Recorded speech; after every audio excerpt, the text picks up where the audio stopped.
long time ago, in a galaxy far, far away, a great adventure took place. Talking Bird, the special edition.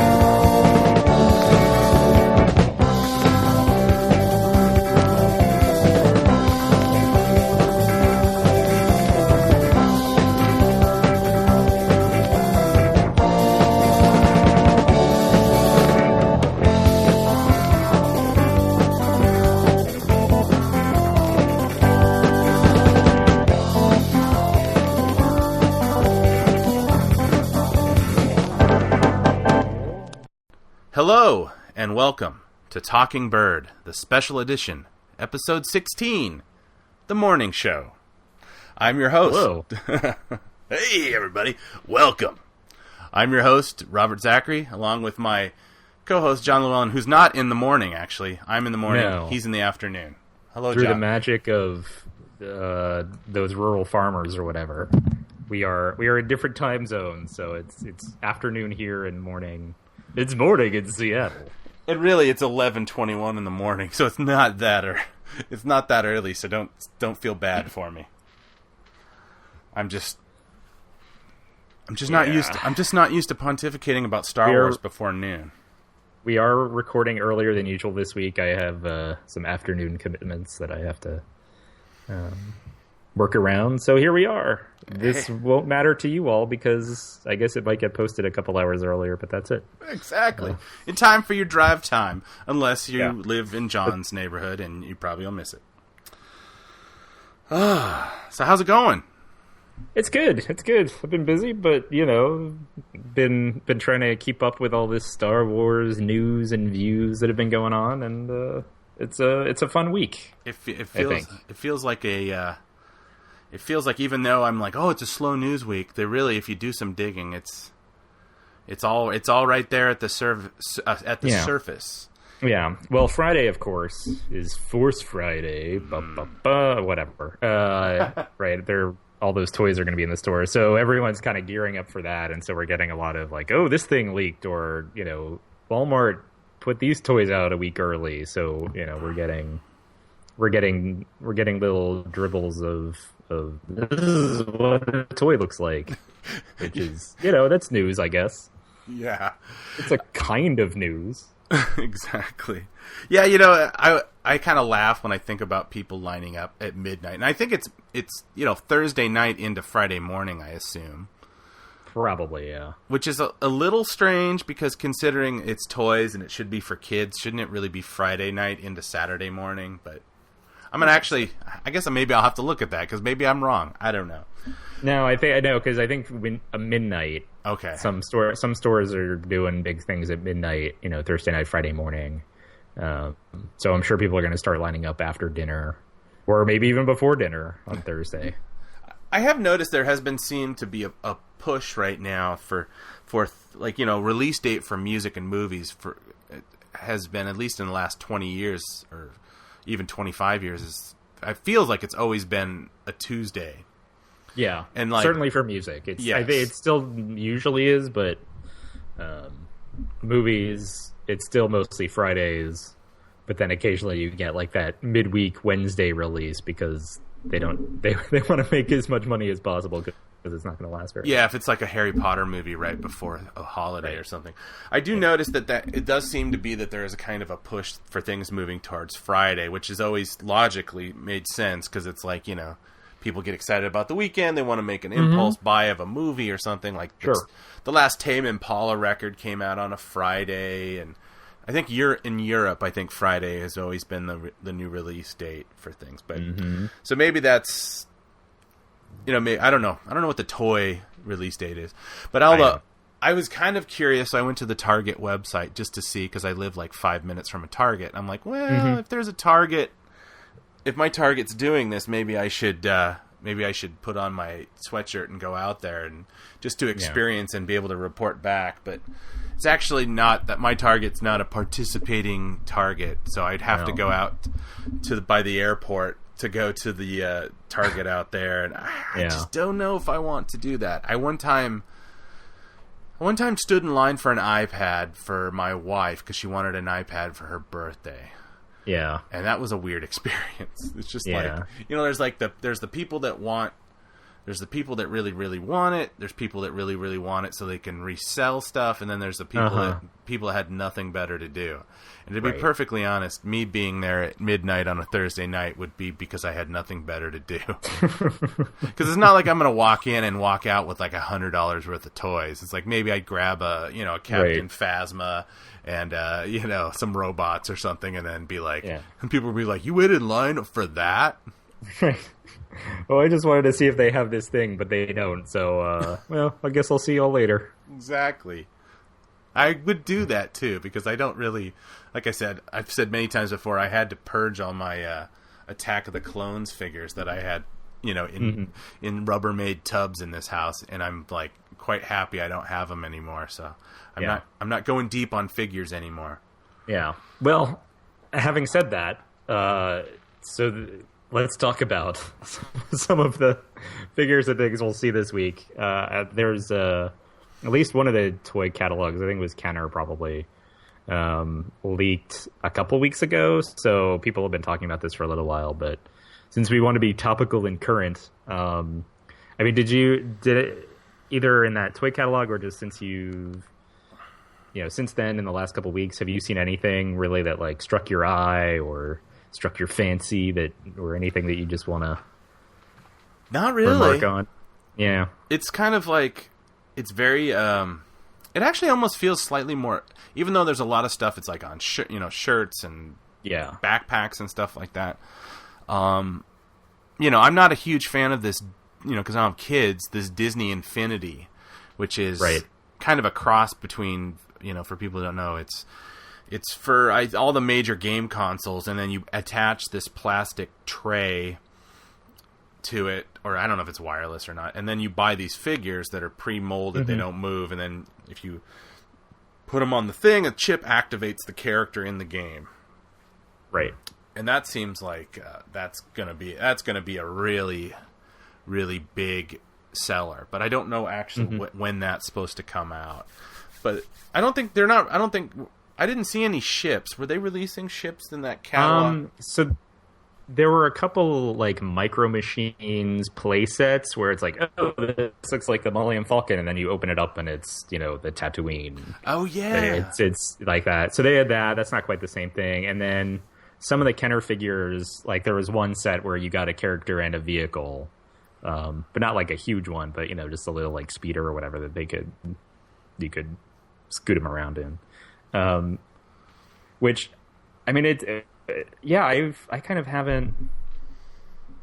Well, it's also one of the most interesting times, I think, because it's like two timelines existing at once. Right. Because I see, I was in Portland this weekend and we were killing some time, so we took the dog to PetSmart because the dog likes to go through PetSmart, and they had tons and tons of Star Wars clothes for dogs, but it was all classic trilogy stuff. It wasn't any kind of wasn't anything new, and it wasn't anything from the prequel. So, and I noticed that a lot of stuff.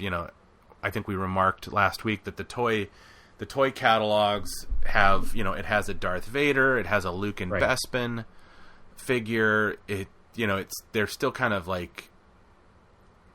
pushing the old stuff along with the new stuff, which I think people are savvy enough to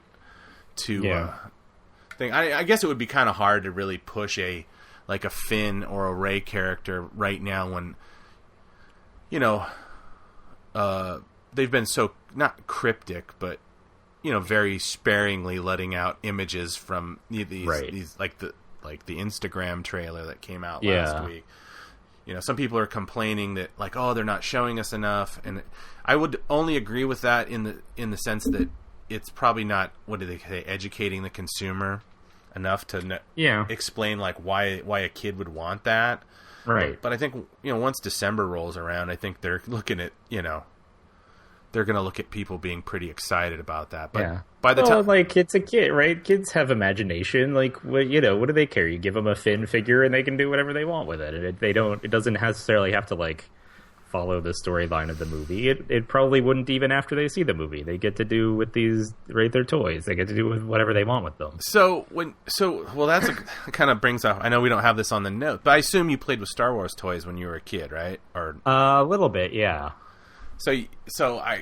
Were you not a person that had like rules and adherences to things? Not really. I mean, I think I didn't have like all Star Wars toys, and I didn't have like only Star Wars toys. I had a couple, but then I had all this other stuff too, right? Transformers or whatever, right? And I kind of like they all kind of interacted with each other for me. It was like, oh, whatever, it's Princess Leia and He-Man or whatever, and they're gonna go do something. Or, wow. Oh man, we could have not. I'm sorry. We could not have been friends because that would have drove me nuts. I was very. I mean, maybe I'm telling you too much about my psyche, but I was very like from 1980 to 1983. My Han Solo figure was placed on a shelf and not used because he was frozen. I was very adherent to that kind of concept. That's funny. As I got older, I realized, I could have done I could have said this was set before today's playing with toys will be set before The Empire Strikes Back. Yeah, but you do not cross the streams. That was a big thing with me. You don't play. You don't mix your GI Joes with your Star Wars, even though you could get. You could get your GI Joes in the Star Wars ships, but you really couldn't get your Star Wars into your GI Joes because the GI Joes had bendable legs. Yeah. So speaking of, I'm sorry. What were you going to say? Well, just to go back. I mean, on the same idea of consumer education or like what are kids going to do with a Finn figure if they don't know what he does or who he is really. I have been wondering like how much are these toys actually revealing stuff about the movies? Because like with Finn, one of the Kenner lines, they have a character, you get your little action figure, and then it comes with some kind of armor. And in Finn's case, it's like a snow jacket. It's like with the big, furry hood and everything and the goggles.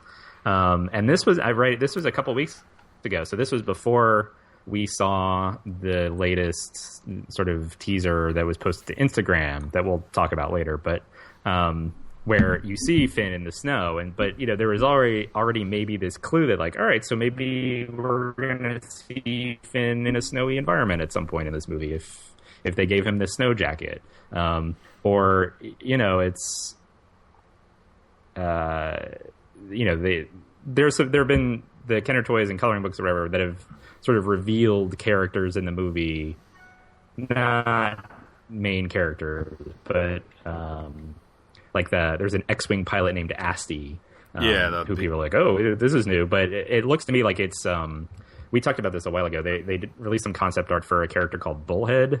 And I'm pretty sure that it's the same thing. Yeah, it's or like a robot named PZ4CO or Tita. So like these things, they're clearly are like these are going to be characters in the movies. We don't know a lot about them, but they're sort of showing a little bit more about what we can expect. But then at the same time, you get some of these toys like I mentioned the action figures that come with the speeders. Like the speeder they gave Finn is, I mean, it's kind of, if that's in a movie, that's going to be so ridiculous. Where it has like a swivel gun mounted on the top and guns in the front, and I mean it just looks like something you would see in like a 1990s, like they would give Batman in like in a 1990s action figure thing, and they're just like, well, let's just give it to Star Wars, and maybe it is in the movie. But that's the thing, I don't know how much of this is going to be in the movie or not. But I have to imagine that some of it isn't. I mean, they're not they're not revealing everything with these toys. Some of these are just toys because they want to make toys and they want to sell toys. Yeah, I get the feeling that a lot of that is a concession to that concept of like replayability. If the movie itself isn't like an action packed, I mean, we even know the original Star Wars is not, except for the set pieces. There's a lot of times that there's not a lot of action going on. There's a lot of exposition. There's a lot of traveling. Yeah. There's a lot of slow reveals. And, if they're kind of trying to recapture that, then we might actually be in for a bit of that in The Force Awakens. So I'm sure, like, Hasbro or whatever says, we gotta put like put some battle damage on him so I can, so we can get the kids to like. I mean, the whole appeal of the original Star Wars figures when Kenner was making them is they weren't even particularly into the movies. They just wanted like a low cost sci-fi toy. They just thought, well, even if this movie tanks, we're gonna make so much money off of kids just wanting like a space toy. Right. And that's kind of, I think that now it's like kids are like, I mean that started when I was a kid, when there was like, there was He-Man, which he's got his sword and everything, and then all of a sudden, like a year later, there's He-Man with battle vest, where you you would have like you'd spin it like a tumbler, and if you tapped it, it would spin and show like he had dents in his chest. And I kind of think it's a little bit, even though it was never depicted in the cartoon. Right. I think, I mean, that's something that's kind of struck me about seeing the toys that we have seen so far, is like there's nothing really that surprises me or I go like, oh, that's kind of interesting that they did that. Like, this all seems like these are easily in the same style of like toys that we would have had growing up, right? Like the sort of template or the model for like, okay, what kind of toys do we make to go with this movie? There's nothing really that's changed much.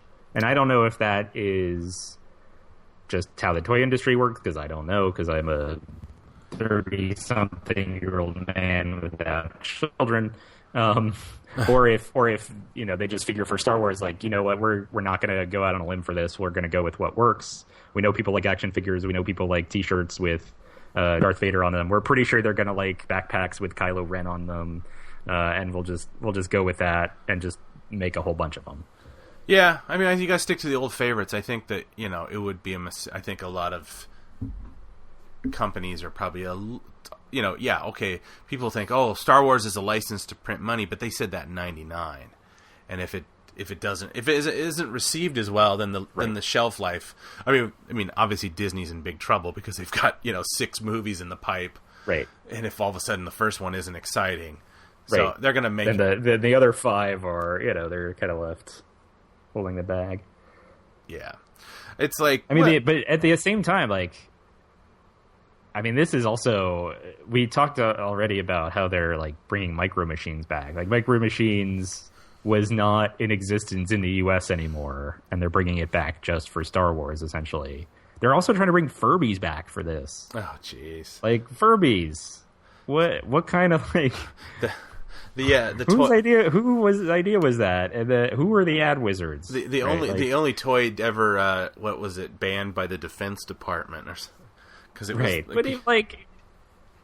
who would have even guessed, like, oh, enough time has passed, this generation needs Furbies, so we'll, it's died down a little bit.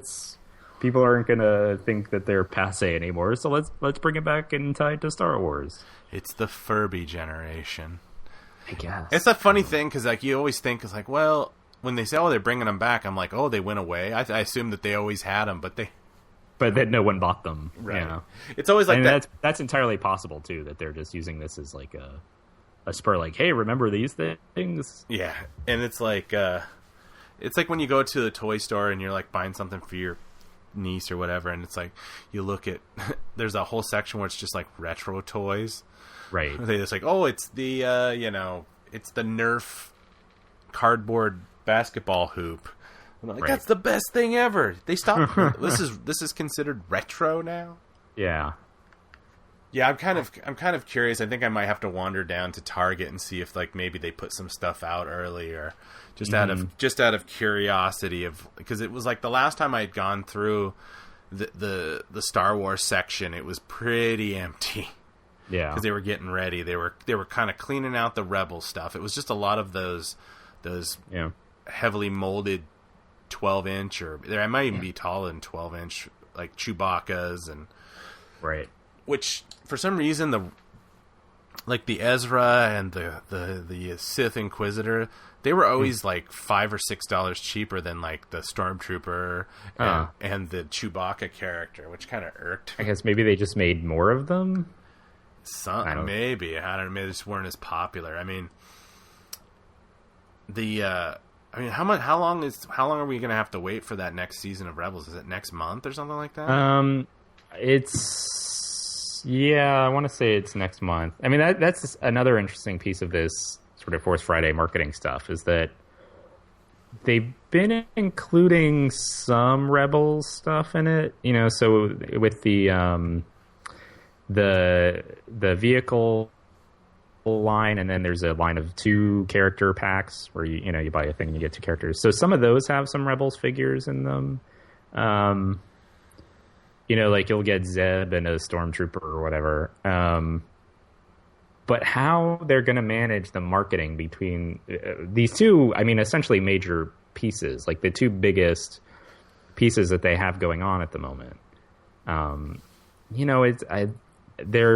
They obviously have to emphasize The Force Awakens, but then, the Rebel Season 1 DVDs and Blu-rays came out today, as we're recording this. And then, Season 2 is going to start soon, and they have to promote that somehow. But then if they're overwhelmingly devoting their toys and T-shirts and whatever else to The Force Awakens, then, how much are they really going to like draw kids to the Rebel side of things? And I mean, maybe they're doing more than I know, because again, I'm a 30-something person without kids, and so I'm not like super up on everything that's out there. But just reading through that catalog a couple weeks ago and seeing what other people have posted as like getting leaked or released early, like it's all been Force Awakens stuff, right?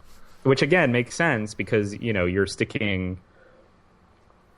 basically staking the company's reputation on this movie franchise, but they're not quite hanging the TV show, the Rebels TV show, out to dry. But it's like, well, they're kind of off in their corner, and it's almost like they're letting that show develop more of like a cult following through like word of mouth or whatever, and of course commercials on the Disney Channel, but rather than like a big kind of toy store marketing push for it.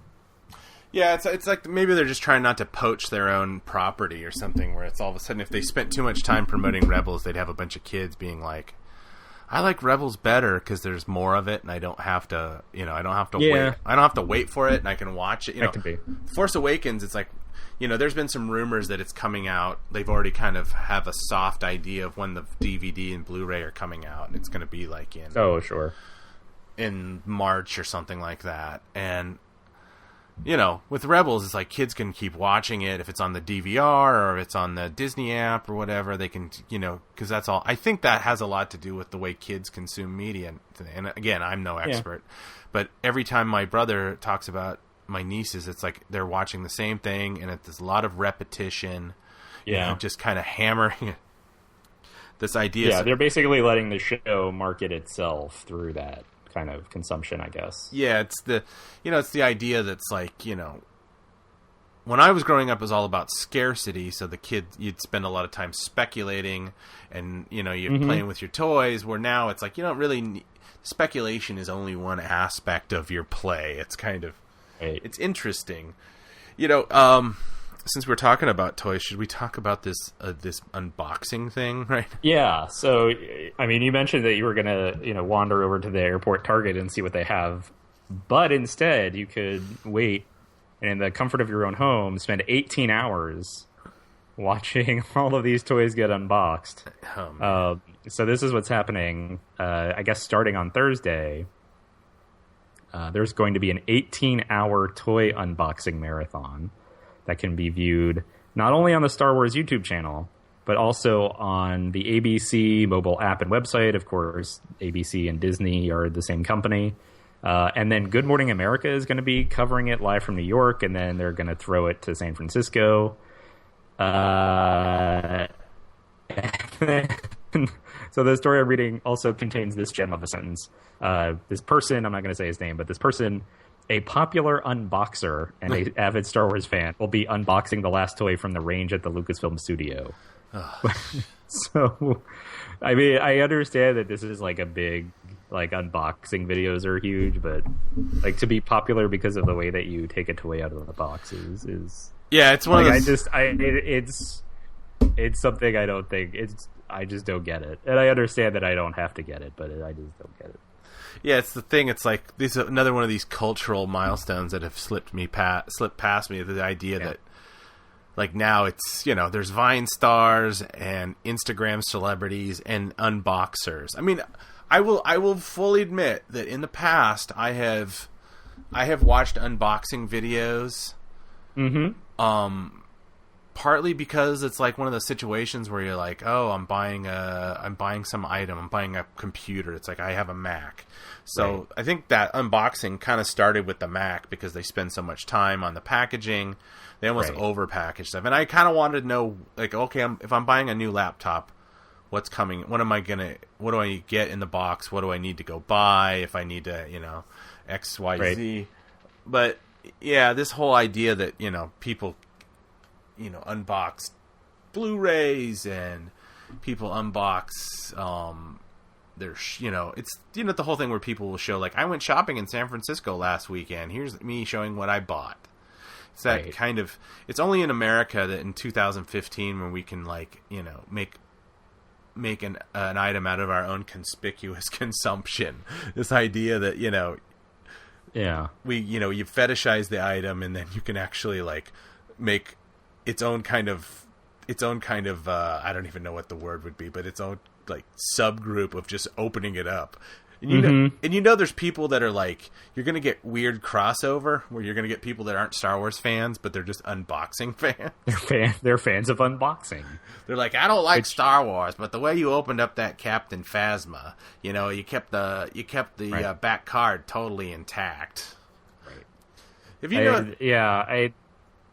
you seen Oh, sorry, you go ahead. No, go ahead. No, I was just going to say, on a quick aside, it was just that, am I right in saying that the backing cards for these things, they seem to have kind of sheared the edges off of everything, so it's like they don't get dented?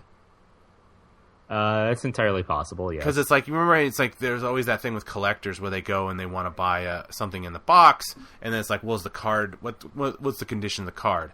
And, you know, the kind of fat rectangles that Star Wars you'd always get one with a big fat crease in it, and you'd be like, well, I didn't really care because I opened all mine. But I think now that they're die cutting them so they don't have as many edges to get, so there'll be less rejects on the pegs, as they call it.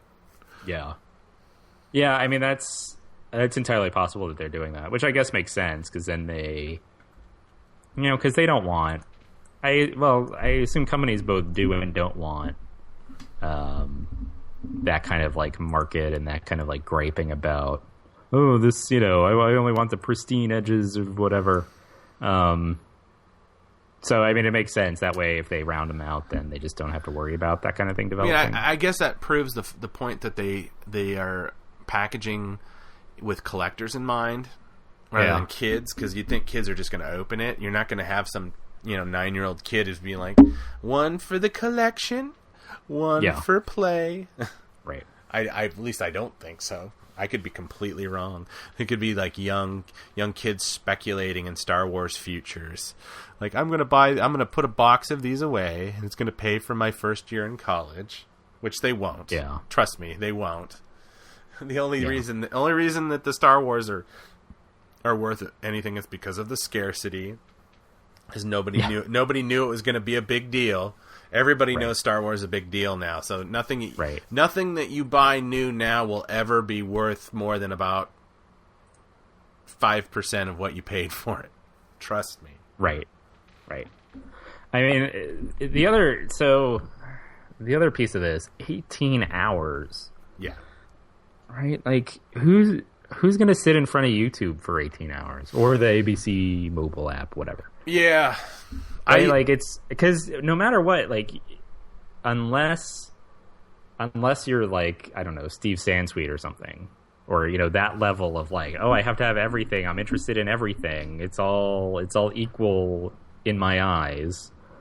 There's going to be stuff that they're unboxing or whatever that you're just like, yeah, I don't care. Like, we'll get to this other thing. Oh, that's not for another 7 hours? Okay, fine. I have to set a reminder. Right. Now, it's possible that this 18 hours, they're not going to be... It's not going to be this... It looks like they're going to be starting in different countries. The first boxing is going to be in Australia. There are going to be 15 online celebrities unboxing these toys in 12 different countries. So it's possible that, like, all right, for the folks in Australia, here's the unboxing. And then as we move west, each time zone gets, like, their own set of unboxing. And so it's not... Maybe you will get some, like, repeats for people in different countries. But I have to imagine, given the volume of stuff they're putting out, that it'll all be different stuff across the way. But, yeah, it's like, how are you going to know when the thing you're interested in is coming up? I mean, clearly they don't want you to. They want you to, like, stay and watch the whole time. But yeah, it's kind of like it's just they're making it work. They're making it seem like work. They're making it into like this slog of a thing where you have to sit there for 18 hours. Going like, well, let me know when they get to the 2-packs because I gotta do some. I gotta make my lunch. I gotta go to work. Just you just bring it out on your ABC mobile app. You never have to be that far from an unboxing. Yeah, it's like, oh well. The thing is, I will say this in the defense that the concept of live streaming events, even banal events, kind of it's kind of not revolutionary, but it's a good idea. It's one of those things where I kind of toyed in the idea in my mind. It's like, man, it'd be so fun to go Star Wars Celebration and go see all that, and then having to be able to watch 80% of it on YouTube live. I just kind of chilled on the couch that whole weekend, and just I'd go and take off and go run some errands, come back, and then they would oh, this 6-hour chunk is now available, and I just fast forward to where I left off, and I could watch it all. I don't think I'm going to watch 18 hours of unboxing, but if they're starting at midnight and I can start watching it, or I guess Australia is 17 hours ahead of us. Something like that. So it's kind of like they'll be starting at in the morning on Thursday. Right.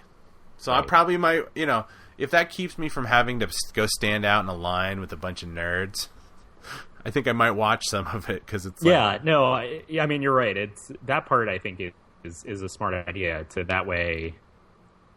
People maybe don't feel like they have to stand in line just to see what's in the stores, right? They can, oh, look, this thing's getting released. So then they can wait a couple days and hopefully, either look for it online or hunt for it in a store or something. I think that makes a lot of sense to me.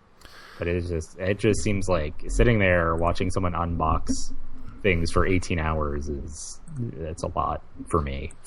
Yeah. I'll say.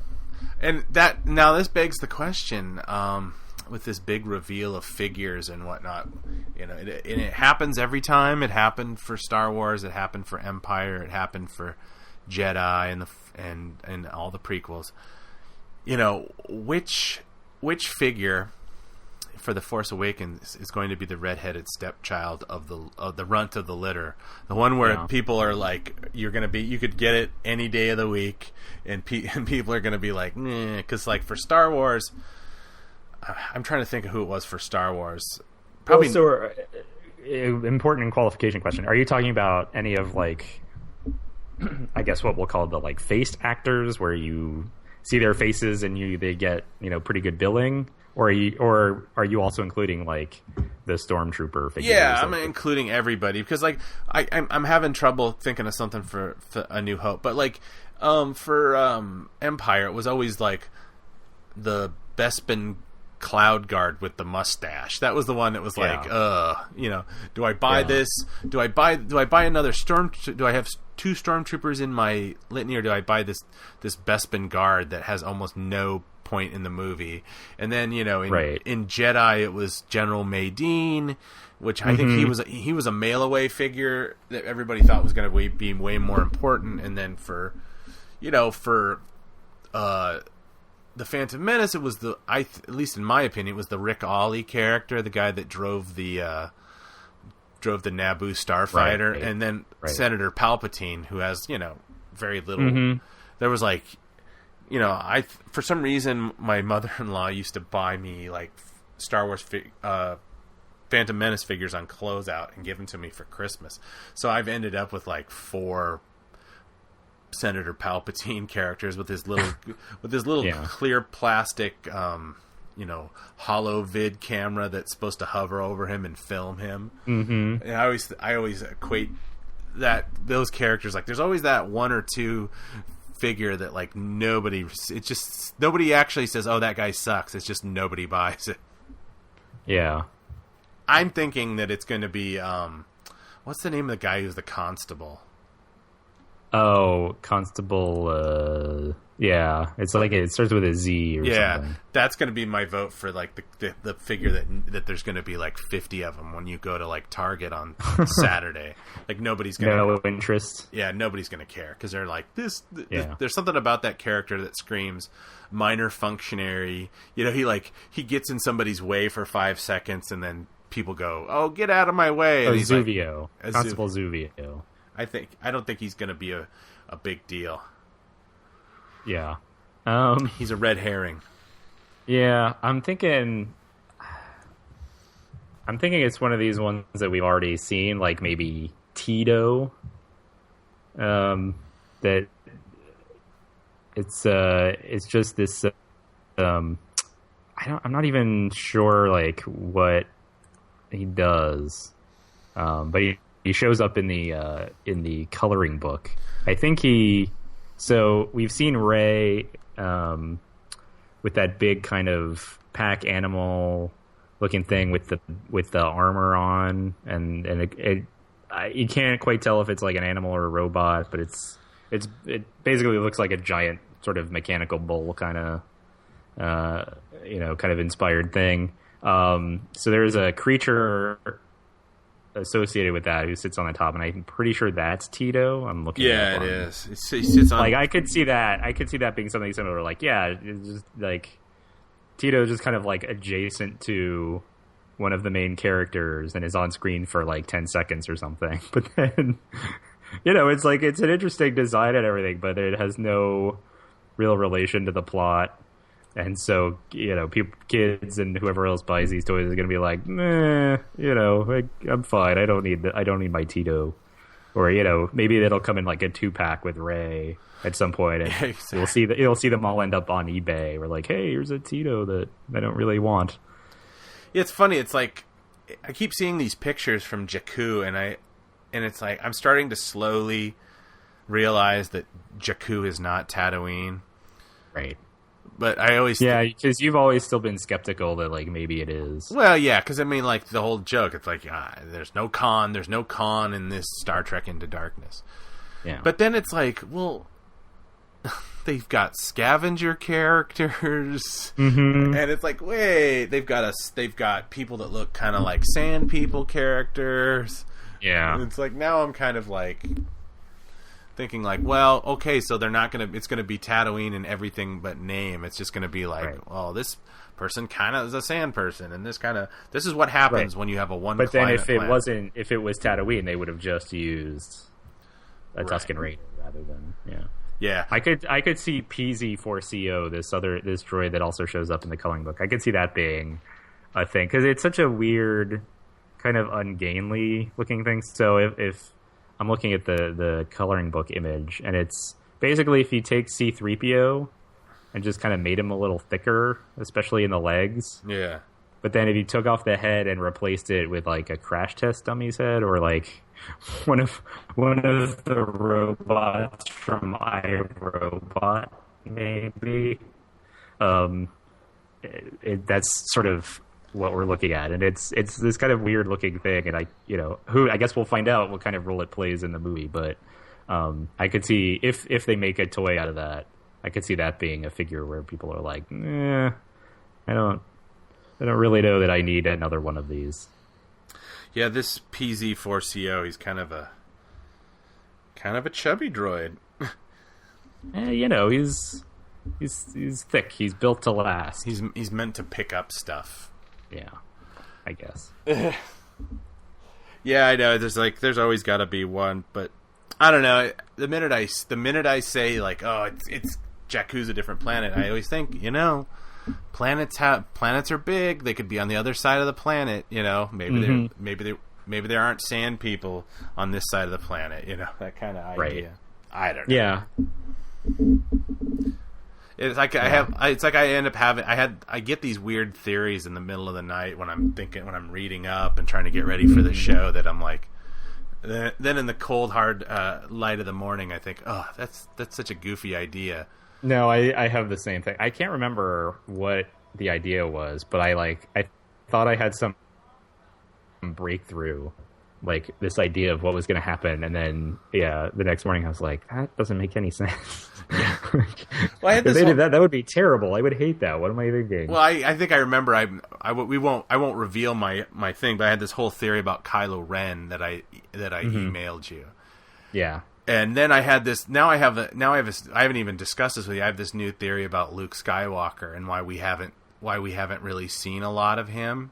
And it's kind of like, it's like I keep thinking like, man, it could be possible. But then I keep thinking it's ridiculous. Mm-hmm. Well, I mean, that's the thing with given all this secrecy surrounding these movies, and which I think is the right call, because I don't want to know the entire plot of this movie before I go see it. Right. I want to be surprised. I want to sort of take it in as it comes. But then you get all this wild speculation, and you get, we've talked about, oh, it's fun. You can imagine your own plot lines, but it's gotten to the point where, we're getting some kind of crazy ones. And because even with Rogue One, there's been all kinds of speculation about Daisy Ridley's character. Yeah. And I think that's what it was. Like I had a weird revelation about like who she might be, and I was like, no, that's not it. So was your revelation the same as the one that they've been kind of hinting at? No. Well, I guess it was mentioned in the latest round, but only in passing. But I was like, I could maybe, but if so, I don't know that I would like that. So do you want to just say what we're talking about, or do you want to? Yeah, sure. Let's go. Okay, there might be spoilers, so just go ahead a minute or two. Yeah. So right. So this is all purely speculation. If it comes out to be true, I will be as surprised as anyone. Someone I don't even know where Robert sent me the link, but someone speculated that Daisy Ridley's character is Dr. Aphra from the Darth Vader comic. Dr. Aphra is like this droid archaeologist, and their haircut, they have a different haircut, but like, okay, maybe she grows it out, but that kind of like swagger and demeanor about, the way Daisy Ridley is, no, I'm sorry, not Daisy Ridley. I've been saying Daisy Ridley this whole time. I mean Felicity Jones. Yeah. Sorry. Felicity Jones' character. Gosh. I say I want more than one woman in these movies, and then I can't keep them straight. Typical man.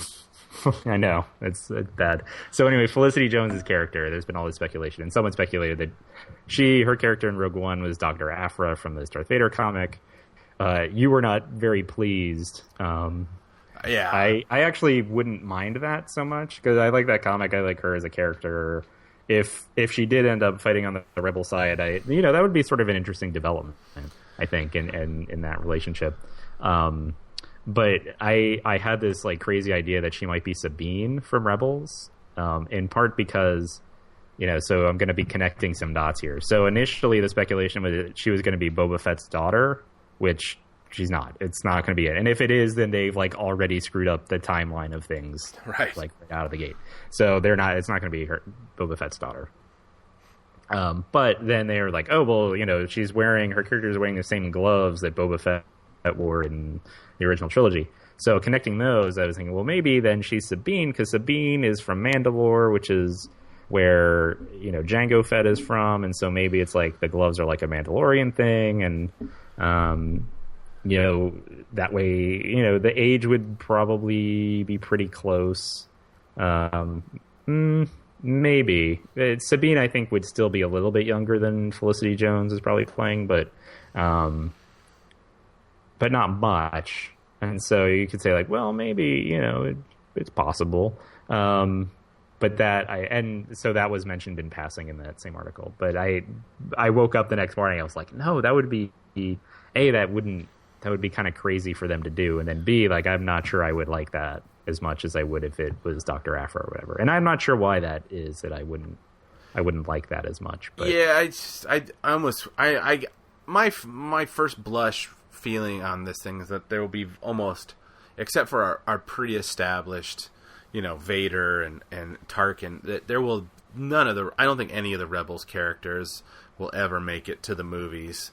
I think that's almost like a reality that they want to keep separate. It's like it's certainly not the first two. Like, I could see, depending on, I mean, we'll see what happens with the Rebels characters. I could see, like, maybe one of them showing up in episode 8 or 9 as like a, sort of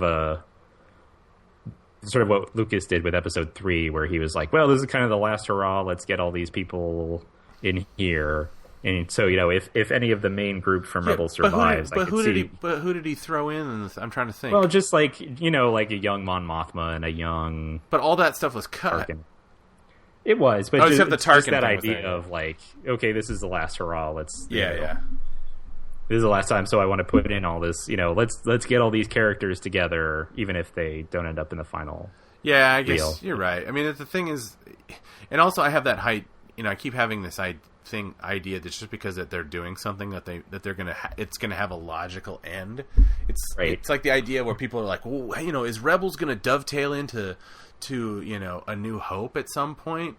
But it's like, well, Clone Wars, they never really showed how it connected to the movie. Yeah, really. Connected to the movie, or how Palpatine was abducted. Yeah, they did it in the Genndy Tartakovsky version of it, which is not considered canon anymore. Right.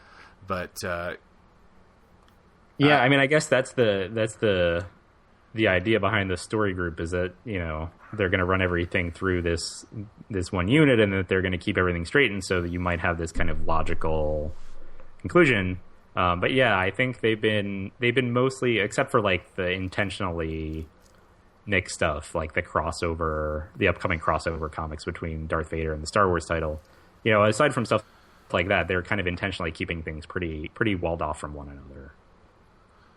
Like a Rebels character isn't showing up in the Lando comic, or I guess Lando shows up in Rebels, but that's true. Yeah. So I just contradicted myself on the air. Isn't that fun, everyone? All right, I do it all the time. Yeah. So I think that's a good. Place to move on, maybe. So let's talk about this thing that got posted to Instagram. It's not really a trailer, because it's like 15 seconds long, and it's just a handful of shots. And there's only really 2 new ones, right? Yeah, basically. It's. I mean, it was, to me, like, as soon as I heard about it and then saw it, I was like, oh, this is clearly a way for the Star Wars Instagram account to get more followers in advance of the movie coming out. Yes. Right? This is like a way for them to say, hey, everyone, we have this Instagram account. Maybe you should give us a follow. Apparently this is also what Fox did with the X-Men Days of Future Past movie, according to something I read. Which I think, wasn't Kinberg, wasn't he involved in that? Yes, he is still involved, Which is probably just like a coincidence. I don't think Kinberg went to them and was like, hey, we did this on this movie, we should do it on Star Wars. But it's just like a weird coincidence, I think. Yeah, it's, I don't know, it's one of those things where people are so chomping a bit for like a proper... At first I was like of the mind that like, let's just have 2 teasers and then go into it in December. Yeah. With that's all we know. Because then it's like, then I can sit there and I can still have my crazy theory about, which I'm sure we don't want to share, but it's like, if I have this crazy theory about things like that, I won't know until, I sit down and we get to that part of the movie whether or not I was right.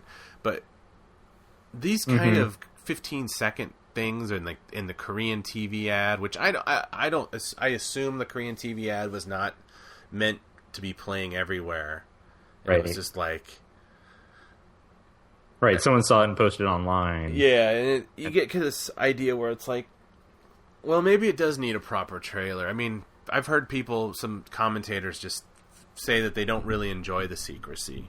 That secrecy is not necessarily something that works with Star Wars. That, it's all about building anticipation and reveals of characters and, this idea that, you're kind of...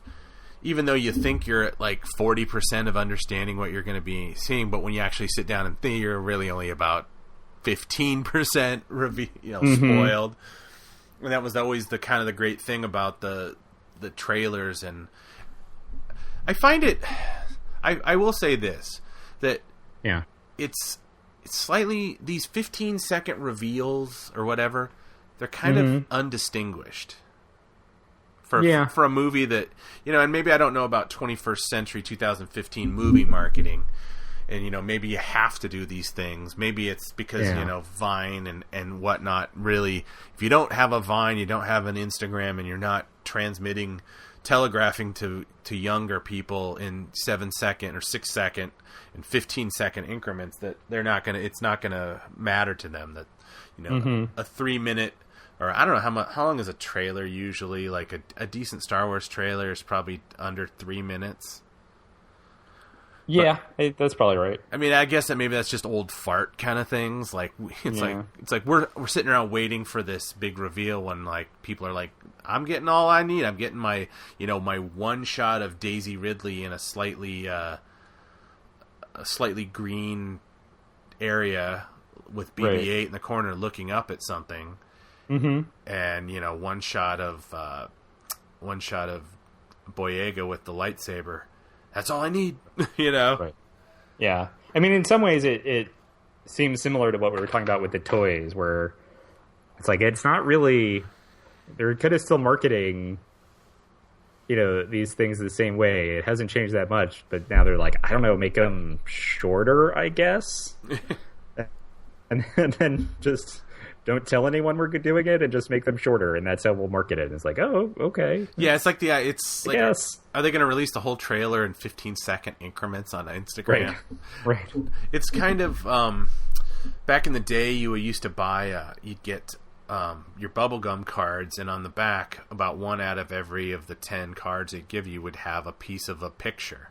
And then you turn it around, and then when you get all the cards, you get like a picture of C-3PO. That's kind of what it feels like. Do we think? Are we pretty sure that Boyega's holding Luke's lightsaber in that teaser? Well, Anakin's lightsaber. I stand. I mean, that's everyone is saying that. It's like the muzzle flash or whatever seems a little different, but Luke never held the lightsaber like that. That is like the Qui-Gon Jinn stance from the Phantom Menace trailer, but it's inverted. Yeah.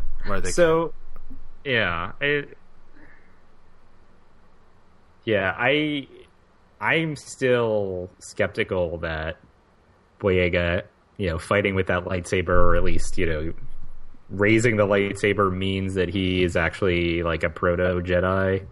I'm still, and partially this is sort of like my defense mechanism against spoilers or whatever. Like, no, maybe it's not. Maybe that's not what it means. Maybe they're just trying to trick us. I don't know. Well, whatever.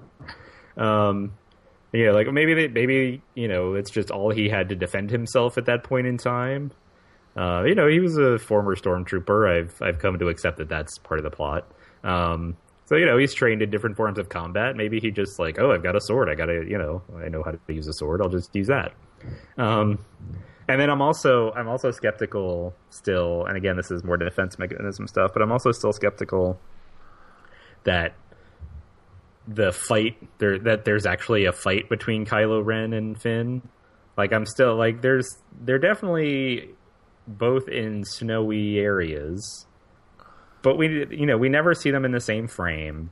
We never even see, because we're sort of like over the shoulder, or behind the back of Kylo Ren. We don't see who he's looking at. Like, there's no one else in that shot. Right. So, I mean, it's possible that, Kylo Ren, that's when he's like going to find the Knights of Ren in a forest, or something like that, where he's trying to find Luke Skywalker or whatever. And then Boyega, he's on the same planet, but he's fighting, a First Order, walker or something like that. I'm still of the mind that, like, yeah, we probably don't know as much as we think we do. And like I said, a lot of that's like defense mechanism. Yeah, and I mean, I don't want to know. Like, exactly. That's what I'm doing. It's like you see it, and then my brain immediately speculates, and it's like, well, right. No, if I'm thinking about the second teaser, Luke was on some place that was kind of, at least was kind of a deserty planet where he puts his hand on R2 and there's a fire and all this stuff, and it's like, well, so if Luke is kind of like the big reveal at the end, it's like he's not going to be on the snow planet or right. whatever. I mean, we could speculate story all day. It's kind of like, we saw the shot. We know at some point that oh gosh, what's Poe Dameron gets captured. We don't know if it's in the beginning of the movie or the end, and we also know at another point we see John Boyega, sneaking around X-wings or whatever. And it's like, well, none of that's in the snow. It's like, right. So far I think we established there's a desert planet, there's a green kind of, there's a green planet, and there is a snow planet. I mean, I think that's the only thing. And then maybe a jungle planet. Are we thinking that's a fourth? Probably. Well, yeah. So you mean from that opening shot, or because I'm thinking of like the behind the scenes shot of. Oh man, why am I thinking that there's jungle involved? Maybe I'm I'm getting my Rogue One mixed with my Force Awakens. Yeah, let me look this up real quick. So, but I think it's very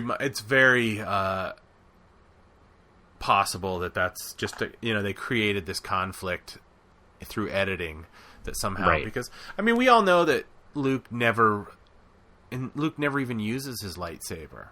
It's like right. It's the funny thing about Star Wars is that the hero of the piece, at least when I was a kid, that felt like the locus of the entire story was around Luke. That hero, he gets he basically gets his equivalent of Excalibur, and he never except he practices with it a little bit, and then he just kind of hangs it on his belt like some 8-year-old kid who gets his first pocket knife, right. for the rest of the movie. Right. I don't even think. I mean, I guess he's not even wearing it. Is he even wearing it when he's riding around the Death Star? In A New Hope, on his belt, he doesn't have it on his belt, right? I think he just has... we never see him from like the chest down. It's like he gets the. So I don't know where his lightsaber is, because they all do that for the whole their whole post. The post I was dressed as a stormtrooper thing. They have to wear they are wearing those stormtrooper belts. Yeah. And it's like, yeah, I don't think so. I think it's just the gun. So it's like he gets this thing, this weapon that he hasn't probably ever seen as a thing. He sees his mentor literally disarm some dude, and he gets to practice it, and he's opening, and then immediately when the shit starts, he's like, yeah, I think I'm just going to store this down in his smuggling thing. Like, I'm not going to bring it with me, even though we might need it. Right. No, I mean, so I'm remembering now the scene where he and Han say their sensible goodbye, and he's like, "Oh, take care of yourself, Han," whatever. And he's in his flight suit, and you don't see the lightsaber on his belt there. So either it's on his belt inside his flight suit, which seems like it would be uncomfortable, or he just has it in a box somewhere. Yeah, it's kind of like, you just think about it. It's like, yeah, I don't think he's wearing it. Oh my God, I don't think he's wearing it when he gets the medal either. Right. He uses it twice. He uses it at the end of Empire, and then I guess he uses it 3 times. He uses it once on Dagobah and the evil tree. But no, I'm talking just A New Hope. When he gets I'm saying like 4 times total. You see Luke use the lightsaber 4 times total across all 3 movies. Once on the Falcon 5 times. This is the Monty Python sketch. 5 times, right? Once when he turns it on at Ben Kenobi's place, and he just like turns it on and off. Once on the Falcon when he's practicing with the remote. Right. Once in the Wampa Cave. Once in the 6 times. Once in the Wampa Cave. Ruthless efficiency and almost fanatical devotion to the Pope. This is 1 + 2 + 2 + 1. One last chance. 6. Confess. Yeah. Cardinal Biggles. Right. So that's 2 in A New Hope, and the most he ever does is he just like deflects some sting shots from the remote. And doesn't do a very good job. He uses it in the Wampa Cave. He uses it on Dagobah in the tree, and then he uses it on Bespin when he's fighting Vader. Then in Jedi, all right, I guess this is 7 times. He uses it. I'm not doing this on purpose. I swear. He uses it once on Endor, on the forest moon of Endor, against the speeders. Yes. To take out one of the speeders. He uses it at the end, clearly. But he 8 times. He uses it on Jabba's sail barge. Yes.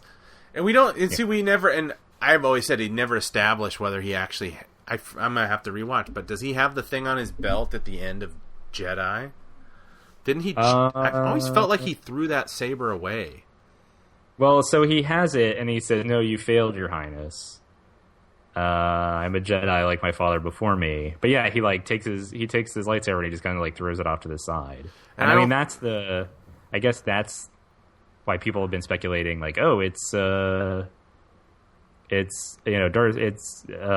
lightsaber. That's the one that gets returned to Leia in what people think is Maz Kanata's castle. See, like, there's so much crazy speculation and like parsing of this stuff. So the question has been like, so how did Luke's lightsaber find its way to Leia? Well, I mean, I assume that's the one it was the Anakin saber that he loses when he gets his hand cut off.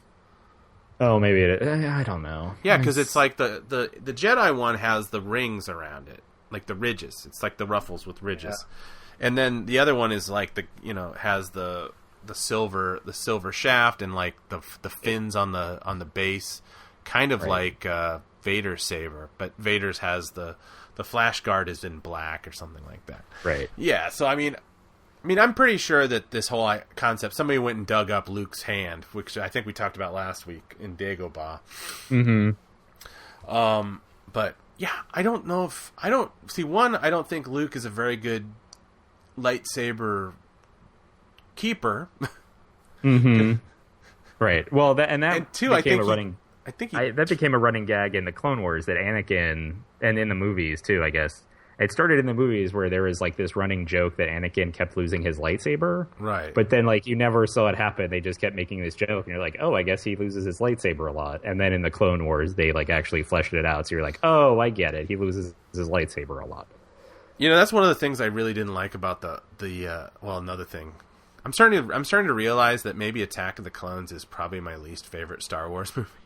Well, I think that's everyone's least favorite Star Wars movie. But it's like the idea that, like, when the battle in the arena at Geonosis, that they just like throw like lightsabers to Anakin. It's like, is that their lightsabers? Or are they just like, right? Or is that just, oh, we had a spare lying around in case of emergency? Yeah. Because I guess no, it had to have been new ones because Anakin's lightsaber gets cut in half. I guess Obi-Wan told them not to come rescue him, but they went anyway. But beforehand, they made sure to give his and Anakin and Obi-Wan's lightsaber to someone else. So, like, hey, when you come rescue us, bring our lightsaber. Yeah, I thought it was like a big deal to make your lightsaber. Now they got spares floating around, and the little the little kids have them. It's like, hey, wait a second. I just realized none of these movies make any sense. Let's shut the show down. We're done. I'm done. Yeah. So to answer a question that we had from a few minutes ago, before I lost count of how many times Luke actually uses his lightsaber. So that opening shot of this Instagram teaser that was also in the Korean trailer, there were snowy mountains in the background. So that Perhaps this is Starkiller Base. Yes, I'm going to go out on a limb and say. I think that's been established. Yeah. So we've talked about the kind of the Finn and Kylo Ren showdown, but I guess we can break down these other things we've seen a little more too. Is there anything else you want to comment on with some of these shots that we see in this trailer? Yeah, man. The only thing that occurs to me is if you think about the initial reveal of that behind the bad guy. Somebody had speculated. I think it was on Reddit or something. Someone said, "Is this the first time they've ever shown like that kind of shot?" But I think we all know that's not true because,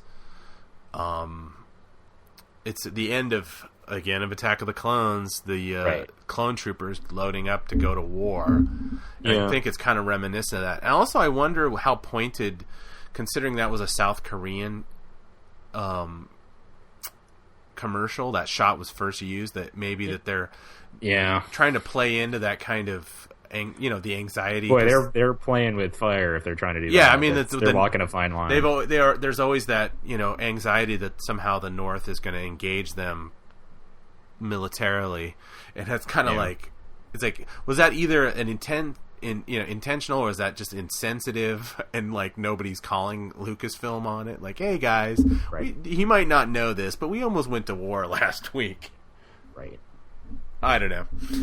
Maybe I'm reading too far into it, but I mean, I do like the color palette of it, because I had the same idea that like, we haven't really seen a shot like this before, which we have, right? We've seen the kind of what Lucas called the kind of War and Peace battle at the end of Episode 1, and like you mentioned, the Battle of Geonosis. But there's something about those shots that still felt, and maybe it's because like I still perceive them as being digital or something. Like they still felt like kind of claustrophobic to me a little bit. Yeah, it doesn't actually look. It kind of looks fake to me. Right. And this isn't a real open field, so I'm not getting the same.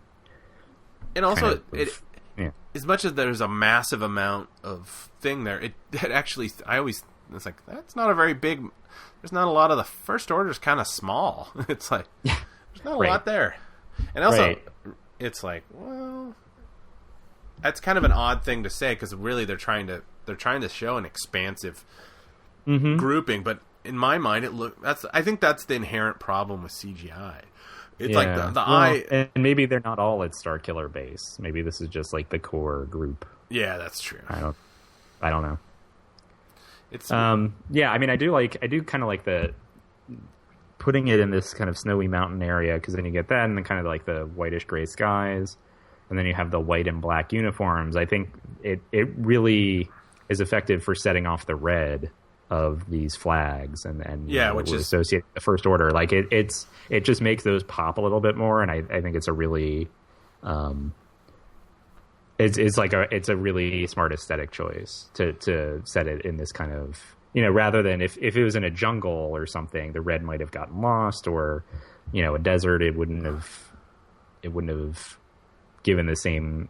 It wouldn't have popped as much as it does. So I think that was kind of smart. Yeah, I agree. It's that kind of, that there is that aesthetic that they made to kind of differentiate. Like, this is not your daddy stormtrooper kind of idea. That, I mean, stormtroopers, at least in the first movie or up to Empire, before they seemed more bumbling in Jedi, it was like they were kind of like, basically running skeletons in a Harryhausen-esque skeleton warrior types that, and this kind of instead makes them, maybe it kind of deflates. Well, you can't, after all these movies, you can't like you can't restage stormtroopers as being like, in the first movie they're kind of scary because you're like, are they a mystical thing? But you've never seen these things before. Yeah, are they people? Are they men? Except for like a couple times where they kind of converse with each other.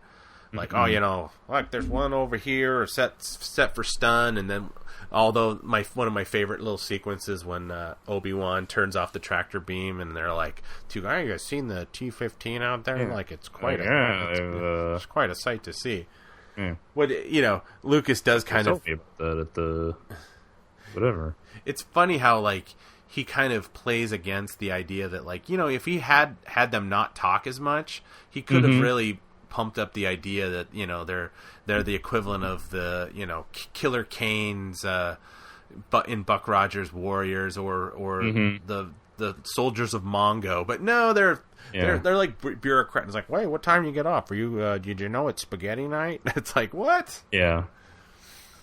But yeah, the red stripe. My point was the red stripe kind of puts them more in that kind of like they're military. They have a cause.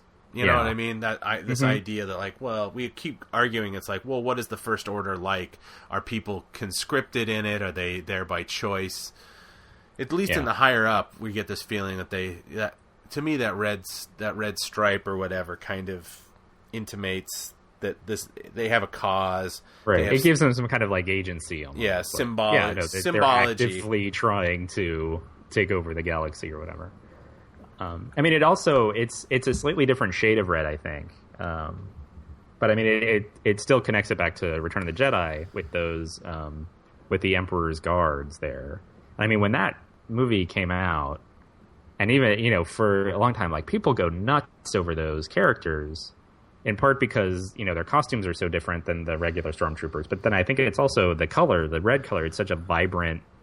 You know, it's not just a different shape to it, but it's a different color, and you know, your brain kind of registers it as like, oh wow, these are the big deal, right? And so, you know, the red here in these flags kind of ties into that. Maybe it's like, yeah, we're gonna take this up, and so you get that kind of same thing registering in your brain of like that, like, oh wow, this is, you know, visually this is something different. This is something more vibrant than, you know, just like a sea of white. Yeah. Am I wrong in saying that the resistance, at least in the shot of Oscar Isaac in his X-wing gear, is that it actually tends more towards the red this time than the orange? Or yeah, it's kind of like a reddish orange, I think. Yeah. Yeah, it's kind of like the thing. I'm doing just a quick assessment in my brain, so that there's not a lot of like just reds in Star Wars. I mean, except for like the, you know, the reds of the steps at the carbon freezing chamber and the red of Darth Vader's lightsaber. Kind of like Mustafar. Just in general, like there was a sense of kind of like red and reddish orange. And so I mean, I guess the red on Darth Maul's face too. I guess, you know, something that kind of makes sense. Well, I mean, unless if you sidestep the First Order being in red, that if this new order is this kind of, you know, if we're trying to, like, oh, is Kylo Ren interested in this legacy of Vader, and how much, and are the First Order, are they secret, you know, are they like the Argentinian, you know, Nazi types that are trying to like recreate their power base? Like, basically the color red is heavily associated with Vader. It's like, you know, he's got the red lightsaber. He's, you know, Maul obviously red, but he was a Sith, so it's like, you know, Vader continues that legacy of the, you know, we always think about Vader in red as maybe that's the First Order. The reason they have red is because that's like, well, you know, that's our nod to the legacy of, you know, the greatest Sith Lord Vader or whatever, you know. Yeah. That actually begs the question, you know, if the First Order is really about, you know, the concept of, you know, well, I don't know. I mean, I know that J.J. Abrams already said that there's not going to be any Sith, so Sith mythology doesn't really apply here, but it's that idea. It's like, well, if they're, you know, if it's all about, you know, why can't things be like they are in the olden days 30 years ago? Why aren't they people who worship Palpatine or the Emperor? Right. But then again, if they're adhering to that idea that was brought up in Revenge of the Sith, the concept that, you know, kind of like you kind of keep what you kill. So it's like, well, technically, if people know that Vader killed the Emperor, which I don't know how they would know that, then he should be in charge vis-a-vis. I don't know. I'm really going off on a tangent here. I'm sorry. Yeah. No, that's fine.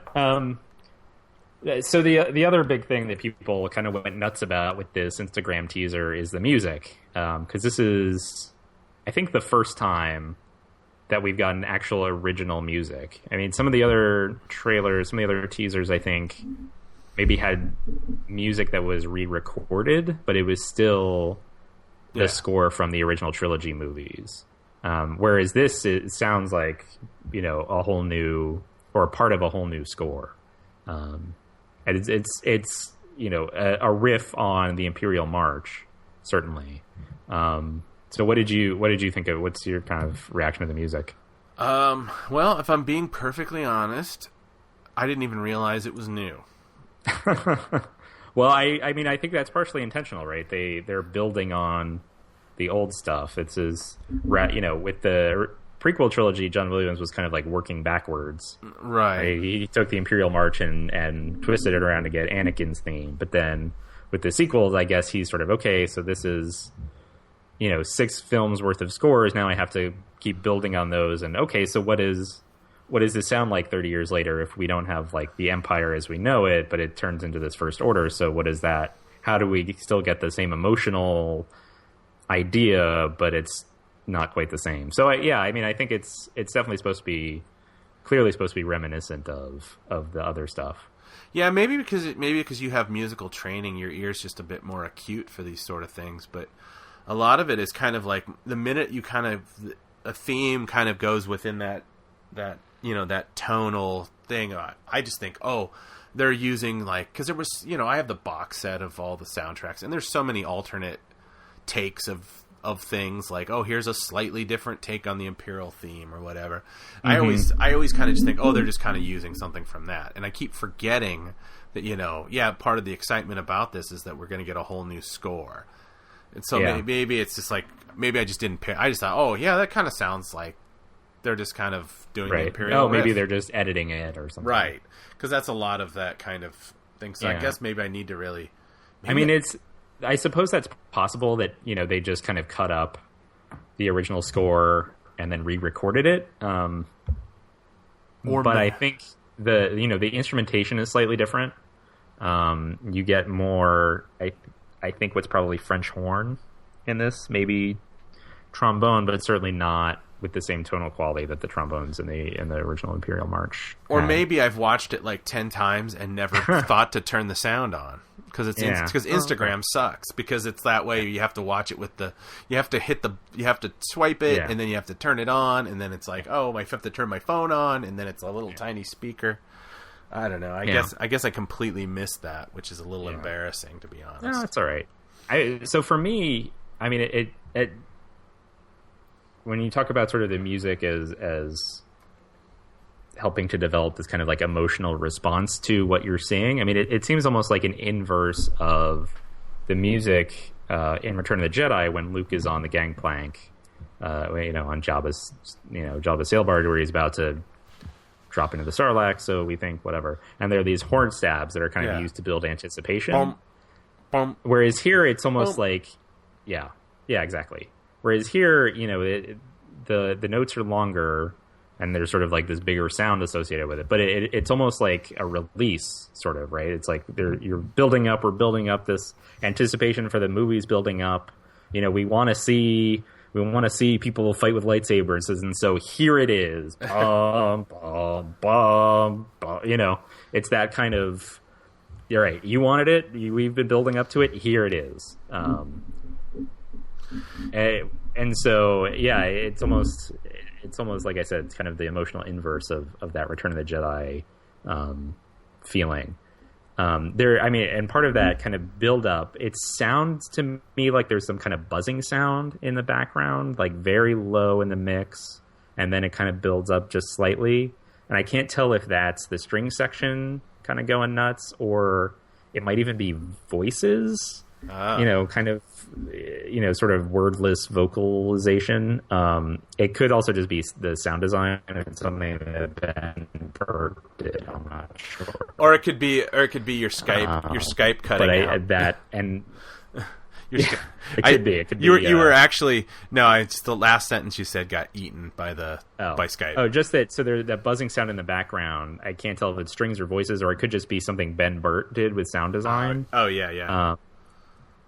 But and I can't even tell what it is, and I've sort of listened in, try to focus on it so much now that I wonder if I'm like going nuts and like hearing something that's not actually there. So I'm not the best judge anymore. Psychoacoustics, I think. Yeah. So, but that kind of helps build up, and then you get this like big release of the Imperial March notes. And then the other thing is, I mean, so the notes are synced to the lightsabers switching on, yes. right? So you get three of the first three of the four notes that we hear. It's Kylo Ren's lightsaber, Kylo Ren's sort of guard, outgassing whatever that is, and then Finn's lightsaber. And I kind of felt like that was a little cheesy. Like, I've heard people say like, "Oh, it was so great how they synced it up and it's such like clever editing." Whatever. To me, it feels like they're almost hitting it too hard, right? Because they're turning on lightsabers. It doesn't need that much more additional emphasis for people to go like, yeah, lightsabers, and especially with Finn's, right? Because that's one of the things that we had not seen before, and so you're already going to be like pumped when you see it, and so to just like hit it with the note at the same time, and I should be clear, I don't think that that's how it's going to end up in the movie. Right. I think that's a choice that they made when they edited this teaser. 15-second teaser. Right. But it just, like, that doesn't need the additional emphasis. Like, just hitting it too hard, it's almost, like, I just didn't think it needed it. And so when having done it, it felt, like, kind of obvious and cheesy. I think that kind of goes back in the fact that this Instagram way of revealing something is just, it's undignified in a lot of respect. It's not in scope. At least some people said it was, but on my phone it wasn't in scope. And it's like Star Wars is, it's important when it's the composition of the shot and then the music done in that style. And it's like, it's not like if they just like lay it out like, a stab for every action, that kind of dun. And it becomes almost like watching a Zucker parody of Star Wars. Right. It's like, don't. But, they're marketing a 15-second thing, and where they're only providing us 2 new images. It's it's probably the old compromise. I know that, like I said, I keep hammering this. I think Abrams is not a huge fan of super revealing trailers, but it's the idea is like, will his quote mystery box run afoul of Lucasfilm being like, we're investing 500 we're investing $4.2 billion in this thing because that's how much we paid for it. Yeah. And it's like, I have no idea what the budget for A Force Awakens has to be, but that since they had such a short time that they probably, it's probably in the upwards of, $500 million movie. Yeah. Because everything is on rush. It's like, well, we can get this done in a week, but if you pay everybody, time and a half, we can get it done in 4 days. And I think that's I think that's the cost of this new movie, that the production was, because like J.J. Abrams is always talking about how in some respects Harrison Ford's shattered ankle was a blessing to the production. Right, because then they could work out some of this stuff. Yeah, that they were actually totally, poised to have a very, very hurried, rushed production that, Abrams was not too happy about. I mean, we're already sure that it's the release date slipped once. It was originally slated for May, wasn't it? I think so. Yeah, I mean, I think they added that extra 6 months to it, and makes all the difference. But I guess that these kind of cheesy, social media reveals are kind of indicative of like, well, this is JJ. This is how we have to market a movie in 2015. It would be great if people were just like, the name Star Wars. I think if this were 1999. Or let's say the prequels never happened. Let's say that George Lucas didn't make another Star Wars movie till then he just sold it and they said we're gonna do 3 more. I think they could get away with like not showing anything. I think they could get away with like 15-second reveals or maybe one trailer or whatever. But I guess now that's like, since there is always a chance that it might, quote, suck. Yeah. They can't make it as mysterious as they want to. Right. So, yeah. Do we want to talk some video games before we wrap up? Yeah, let's talk some video games. So, this just came out today that they're going to be doing a beta test for a beta for the Battlefront, Star Wars Battlefront, which I guess was just at PAX this weekend. People could play it, which is the huge Penny Arcade Expo in Seattle, which I couldn't get tickets to, and I was doing something anyway. But I saw some clips. People say it's that they were saying, oh, it's a lot of fun. It's a little cartoony. It's not as it's based off of the Battlefield by DICE and EA's kind of idea of there's Call of Duty and there's Battlefield, and Battlefield has always been kind of considered the more realistic of the two, where it's like, it's a lot less fast paced. It's not like one hit where it's bigger maps. You can plot it. Right. And I think this is kind of a balance between the Call of Duty, fast paced kills. You get in, you get shot, you respawn, and you play. I think it's, this has a, you can do the over the shoulder thing, or you can do the first person stuff. So I don't know. Personally, I'm a little like, I'm kind of bummed that it's so much. People are comparing it so much to the first and the second ones that came out on the original Xbox and PS2 things. It's like, that was one of the things I didn't like about that game, that it was kind of cartoonish. There was a kind of cheapness to the combat, although the graphics look pretty amazing.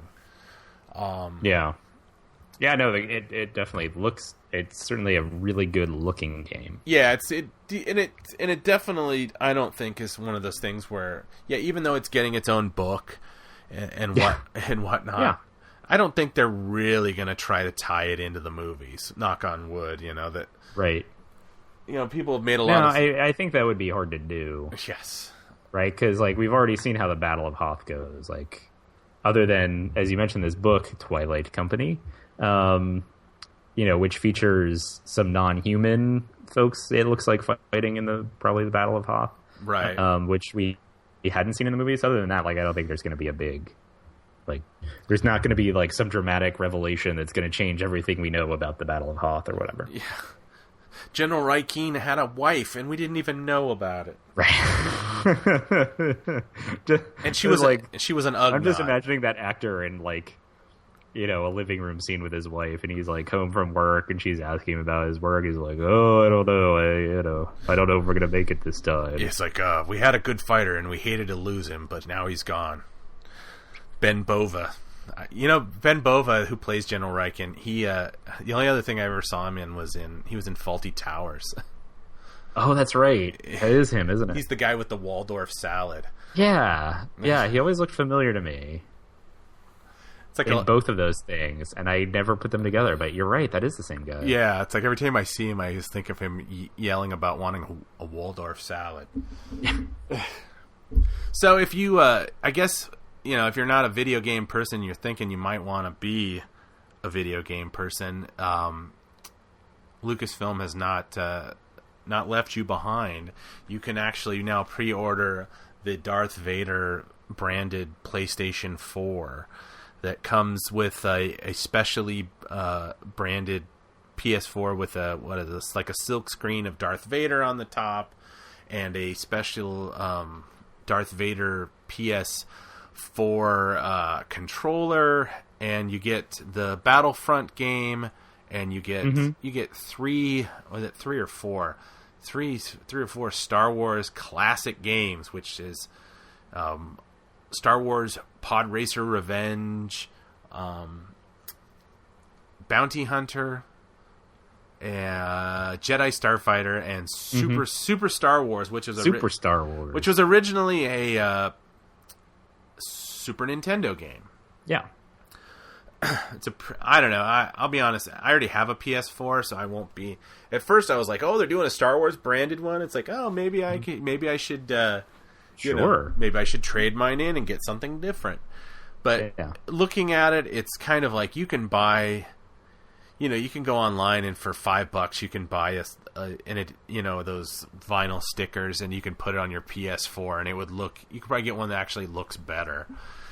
It's people were complaining because a couple years ago when Star Wars Connect came out, which is actually ended up being one of the worst reviewed Star Wars games. Oh, really? Oh, yeah. They say it completely was ridiculous. I never have played it, but there was a whole thing where basically there's a Han Solo Dance Revolution party in the carbon freezing chamber. Are you kidding me? No, you got to look it up. Look up the Star Wars Connect video, and it's like this. It sounds like that. Sounds like that Penn and Teller game. Yeah, it's just ridiculous. Like it looks like Harrison Ford, but he's like doing moves, and he like sends it over to Lando, and Lando dances, and Lando. I think there's Ugnaught DJs. I mean, Connect Star Wars you can find it for the game itself for like $10. It was a really poorly put together game. But, oh my god. So here we go. Galactic Dance Off. Yes.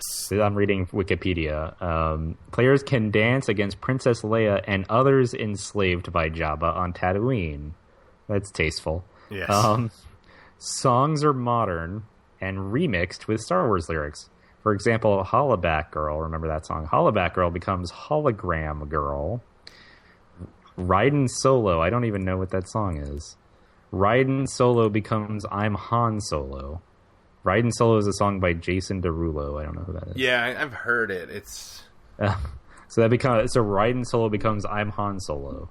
Other venues include Bespin, Coruscant, and the Death Star, all of which allow the player to dance against other equally iconic characters from the franchise. So if you ever wanted to see Tarkin get down, I guess this was your chance. Well, that was 2 years ago. This is cited in many reviews as being one of the highlights of the game. Oh, man. So that tells you, I guess, what the rest of it is like. Yeah, I didn't even being a Star... I mean, and I love Star Wars games, so it's like I at least give them a try, but that was one of the few ones I skipped. And I guess the reason I bring it up partly is because when they came out with this, they came out with a very well-received branded Xbox 360 because they have the Kinect, which the body of the 360 looked like R2-D2. It had special effects that it made certain. They changed the sound files, so when you boot it up, it made a Star Wars thing. It had Star Wars backgrounds. It was really cool. The controller came with was a golden chrome C-3PO, and it's kind of like now the PlayStation 4, which branded consoles is kind of a that's the big thing now. It's like every big release has a branded console. It's that way for people that have always been on the fence about joining the next gen. Kind of like, I'm going to jump in because now my favorite characters are on the console. But this one is really bad. I don't think there's any branded content inside of it. The Darth Vader console, I mean, the controller doesn't look good. It just looks kind of cheap. So I think I think it's a real fail, and it makes me slightly nervous just because, I feel like as far as for Star Wars gaming, there's a lot riding on this game because there has been such a drought of good Star Wars games for consoles. And even for PC. I mean, in the 90s and the aughts, there was it felt like there was more than you could keep up with. And really for the last console, I think I've already said this a few times, it was really just the Force Unleashed thing, which is, like I said, games canon. It was an alternate version of Star Wars where, Vader had a apprentice played by Sam Witwer, and I mean I will say that the story on that was actually quite good. It was the play that was boring. It was very it was very arcadish. It was kind of like, it was all about getting power-ups and stuff. Yeah. It didn't feel like immersive. It felt like they took and they did a sequel that was even worse, where it felt very like they were, let's go, for 20 minutes you're going in one direction, and then they just invert the levels and make you walk back the way you came. That kind of stuff, where they're like literally trying to create, an 8-hour experience for people to play so they don't get mad and return the game in droves. Mm-hmm. So I'm really hoping that, all these add-ons and stuff that, EA is going to keep a lot of servers for people to play this game. Hopefully this beta is traditionally betas are a great way to get as many people as possible playing the game so they can predict any kind of issues before the game goes, quote, gold, which then they start selling, getting ready to manufacture it or make it available for download. I hope that this beta is really an opportunity for them to do that, and not just kind of a cheap marketing thing of like, oh, let's get everybody excited about the game, but we're not going to change any of it if it doesn't work. Some people had already kind of complained that some of the way the HUD or whatever was kind of hard to read, and it was hard to tell if your character had how much life your character had left.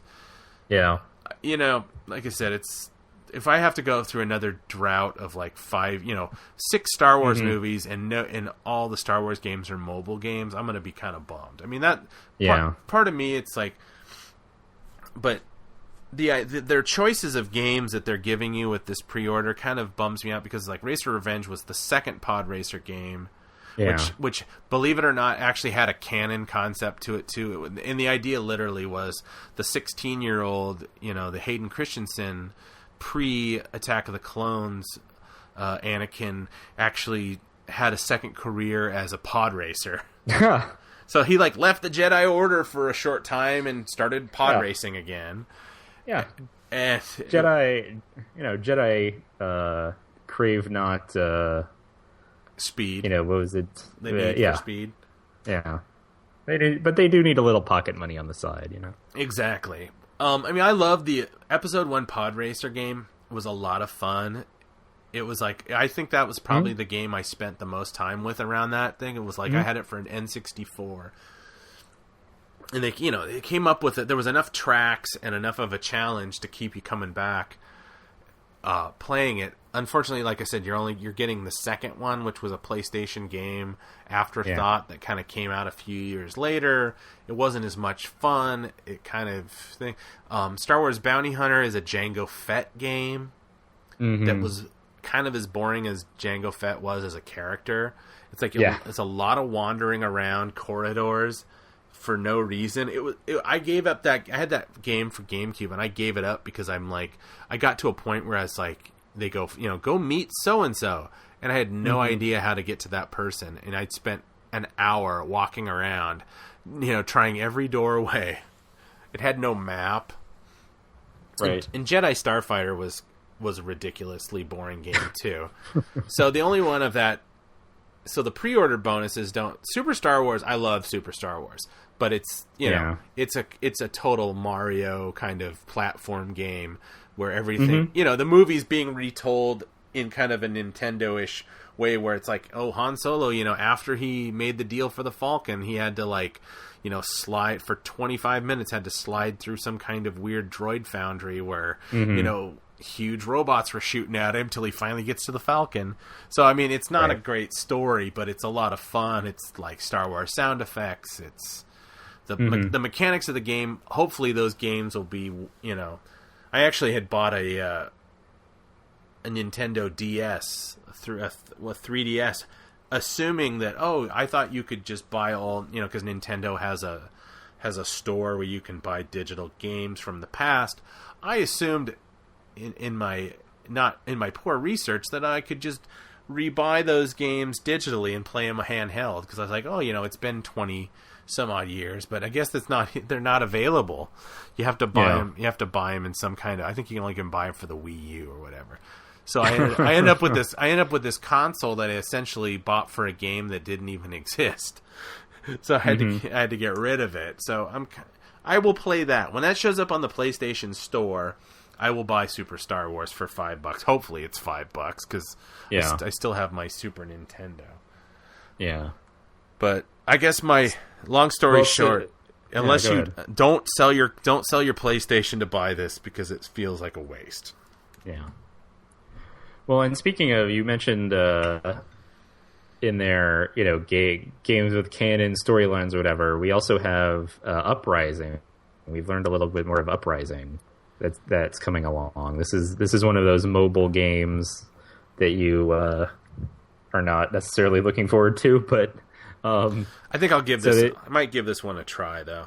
Yeah, so IGN did an interview with some of the developers in which the phrase "never-ending Force Awakens prequel" raised its head. So the idea behind this game is, this is post Return of the Jedi. The Empire is sort of in shambles, and no one's really sure what's happening with the Empire. You have this one corner of the galaxy, this one planet, this one system that has Governor Adelhard, who's like, no, the Empire is still strong. I'm still in control here.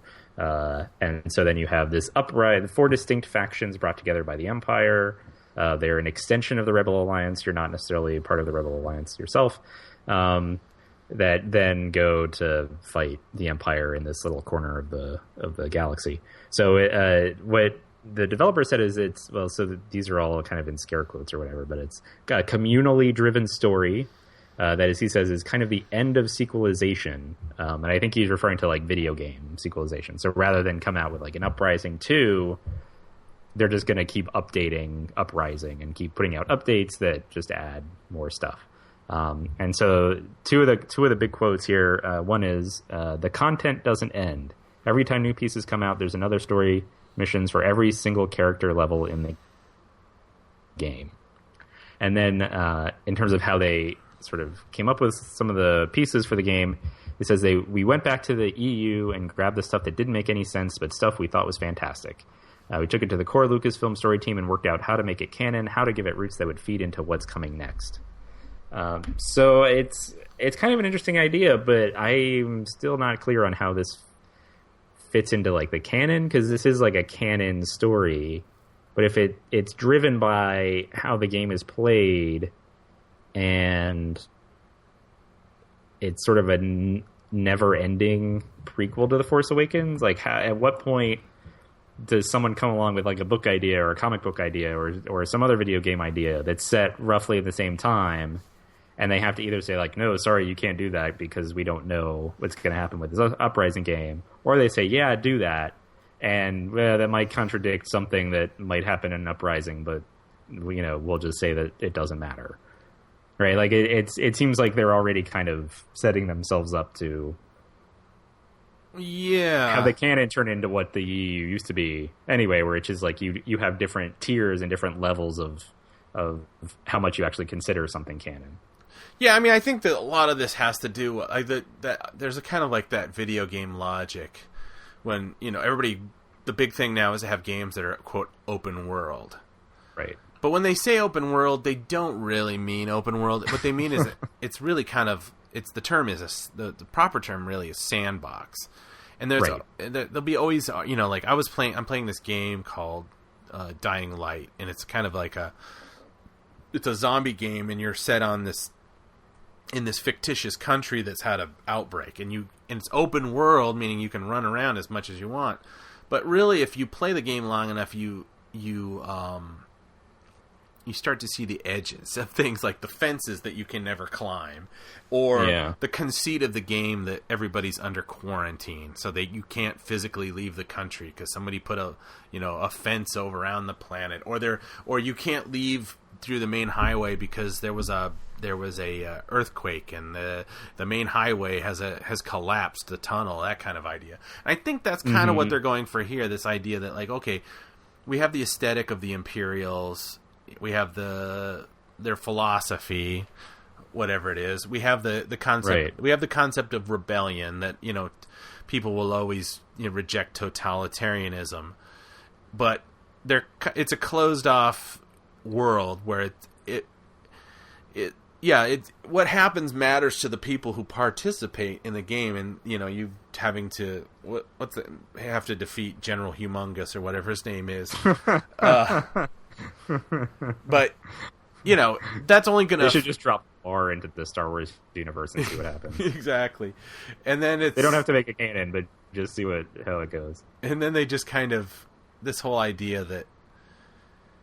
Yeah, it matters to who's participating, but the end result of this game isn't going to matter to our core, you know, Luke, Leia, Han, Finn, Rey kind of idea. Mm-hmm. Like, they don't even have to refer to it because it's, you know, when it's quote resolved, it does, you know, it just means like, yeah, the Empire.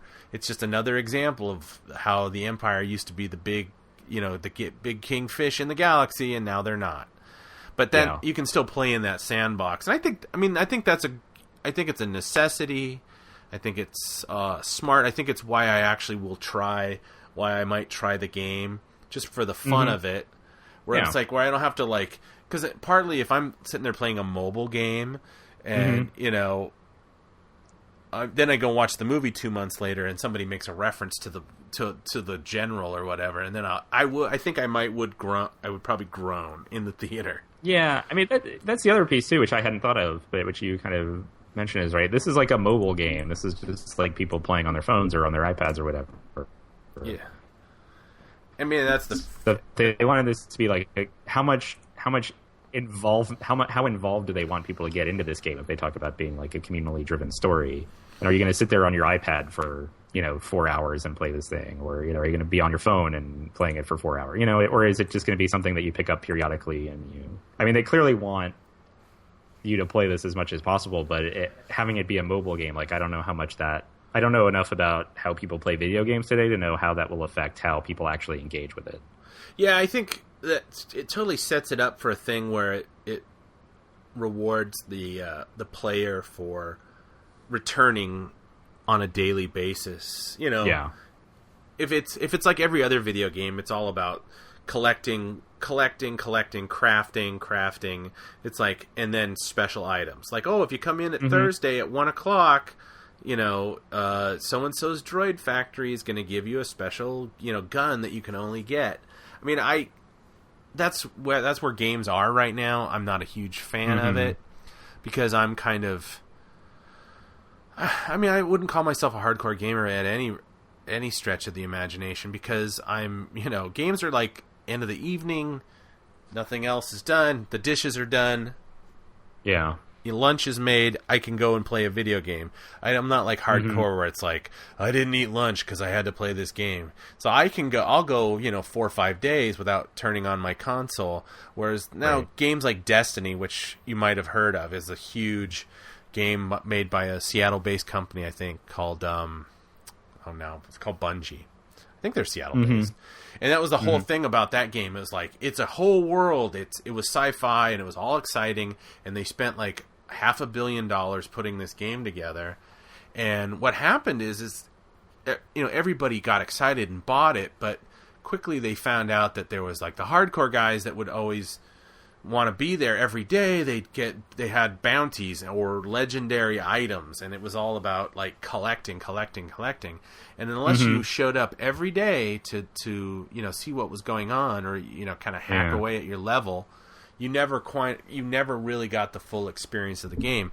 And so a lot of people like myself just kind of said, we played through the early part of the game, which was, quote, the story. And once the story was over, there was really nothing to do than just to kind of repeat these events over and over in hopes that it would unlock items that were important to raising your level, therefore making you more powerful. And then it got to be like, oh, we're doing raids.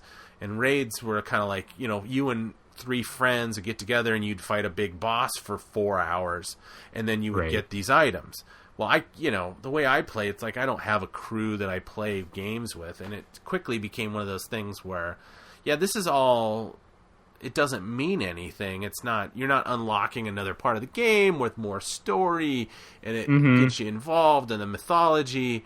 It's just repetition, and to me, that's the, except for like Battlefront, which I guess will be but I think Battlefront's good in the sense that it's repetition. You're playing a battle. You keep replaying the same battles over and over on different planets, and the best you can do is like, oh, I unlocked this gun. Whereas these other games that pretend like, oh, we're canon, we're telling a story here, but you have to, you have to fight on the planet Korriban. You have to do that.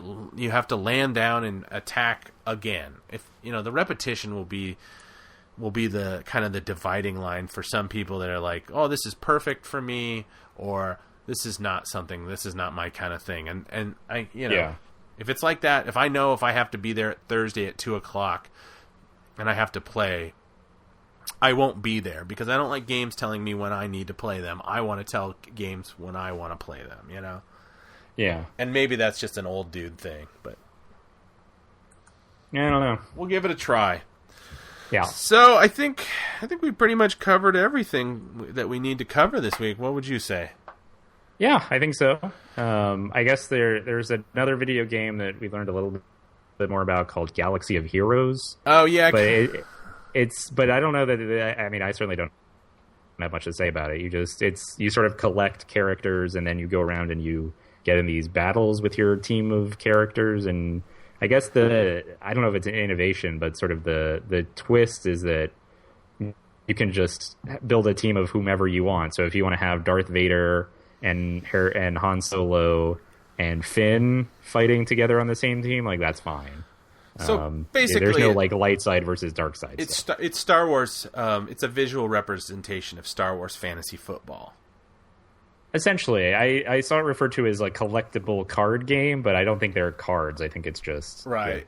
Yeah, it kind of reminded me. But it's like a like you said, sort of a visual representation of a collectible card game. Yeah, it's like Hearthstone, or whatever the Magic the Gathering came out with about a year ago, where you could play. It's a card game you could play on your iPad, and I mean, like, I'm not a huge fan of that kind of stuff. I watched the trailer. It seemed like, it's that whole thing like I was complaining about before. It's like I would never have my He-Man play with my Chewbacca, and I definitely wouldn't have young Luke Skywalker fighting next to Finn. It's just even at this point in my mind, I can't cross the stream, so to speak. Or even like, let's put Tarkin and Princess Leia on the same team and have them fight side by side.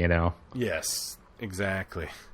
That's like, nah. I mean, I'm not saying that that's not how kids like to play their games now. That's just not something that.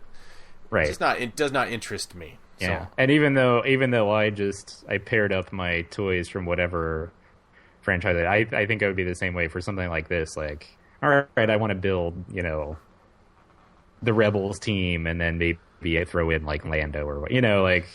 You just put Lando in. I'll mix up maybe different time periods, but I'm not going to put like the bad guys and the good guys together on the same team.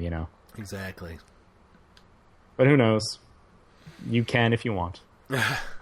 So if you want to engage with us online, you can email us at talkingbirdcast@gmail.com.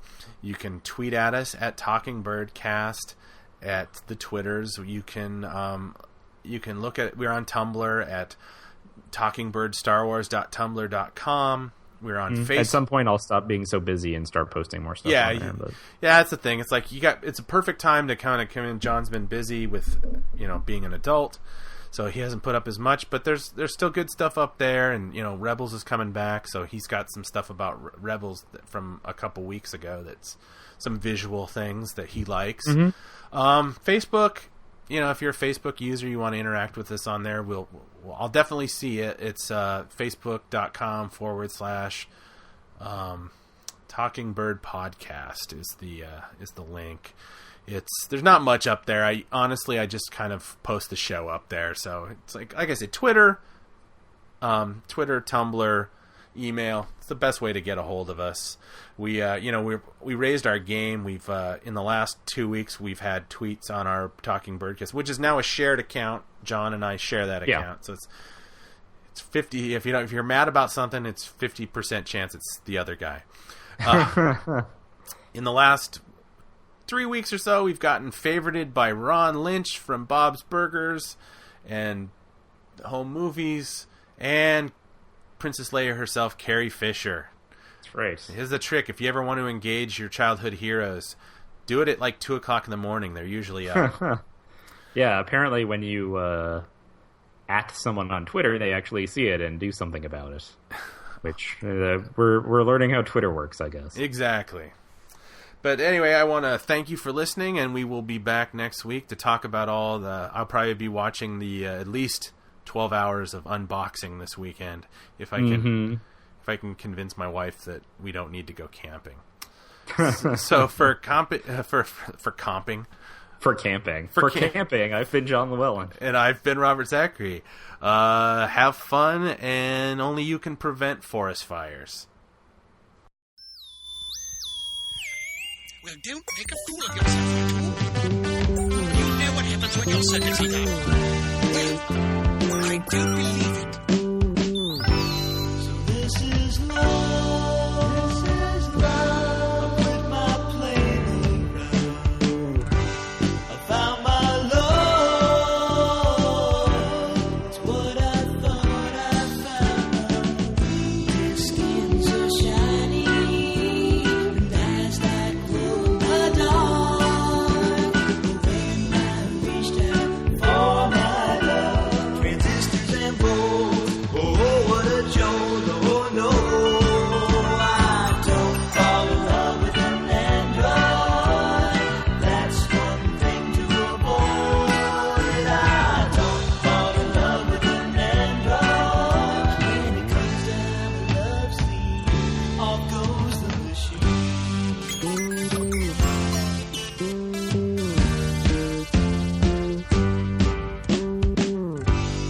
You're away on some distant star. You find someone. Be sure